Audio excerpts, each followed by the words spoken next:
खोर्धा जिला चटणी देउलबस्तर ग्राम में नूतन मंदिर सहित रुद्र महावीर विग्रह प्रतिष्ठा हो 25 तारीख देउलबस्तर ग्रामवासी द्वारा कलश शोभायात्रा अनुष्ठित होता। 4 दिन धरी होम यज्ञ नाम संकीर्तन में ग्राम परिवेश उत्सव मुखर होता।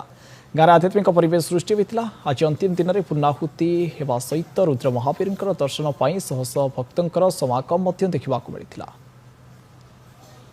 महाप्रभु वर्तमान सिंहासन आरूढ़ महासराज गोस्वामी तुलसीदास कहते रामचरित मानस अतुलित बल धामम स्वर्ण शैलाभ देहम धनुज वनकृशानु ज्ञानी नाम अग्रगण्य सकल गुण निधान बानराणम अधीश रघुपति प्रिय भक्त बात जातम नमामि।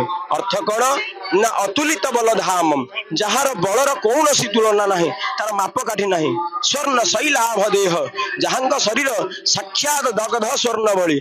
देवबस्त ग्राम आमर रुद्र महावीर मंदिर नूतन मंदिर प्रतिष्ठा संगे नूतन विग्रह प्रतिष्ठा करागला। आज आम देवबस्त ग्राम समस्त सहयोग आज मंदिर टी प्रतिष्ठा हो पारी। बहु दिन अभिलाष मन में थिला।